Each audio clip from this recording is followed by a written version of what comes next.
Welcome back to another technical deep dive here in the Debug Zone.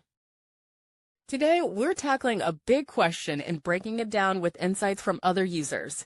Hopefully this clears up some misconceptions and helps you get the answer you need. So, buckle up, stay a little curious, and let's jump right in.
And that's a wrap.